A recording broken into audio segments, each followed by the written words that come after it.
큰일이 났습니다. 다 죽게 되었습니다. 나와 내 민족의 생명을 구해 주시옵소서. 하라는 대로 시키는 대로 순종하였습니다. 믿음의 사람, 순종의 사람이었습니다.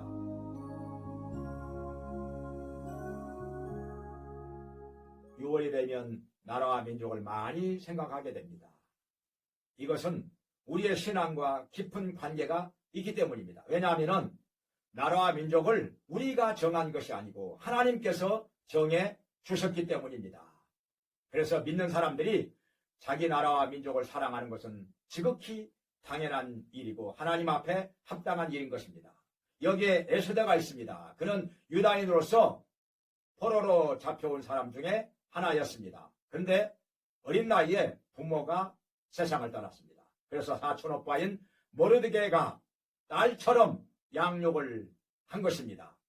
그는 모르드게를 아버지처럼 생각하고 하라는 대로 시키는 대로 순종하였습니다. 믿음의 사람, 순종의 사람이었습니다. 그런데 그 당시에 바벨론이 망하고 페르시아 제국이 온 세계를 지배하게 되었는데 아하수에로 왕은 페르시아의 왕으로서 온 나라를 다스리면서 잔치를 벌였습니다.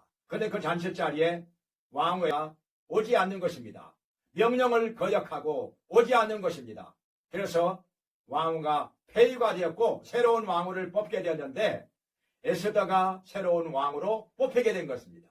왜냐하면 에스더는 심히 아름다울 뿐 아니라 순종의 여인이었기 때문입니다. 그래서 왕후가 되었는데 왕후가 된 지 5년이 지난 후에 일이 생겼습니다.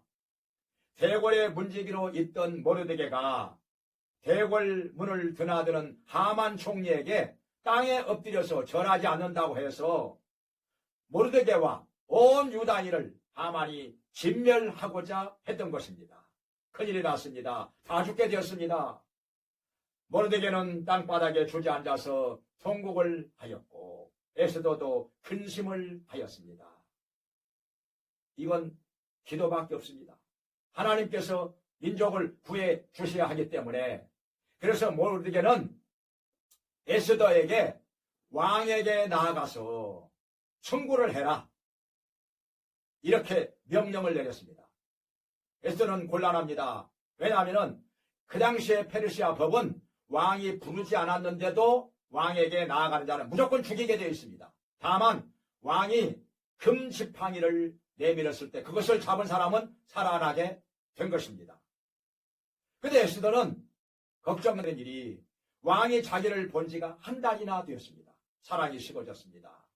마음이 멀어졌다는 생각이 들었기 때문에 두려웠던 것입니다. 죽을 수도 있기 때문입니다.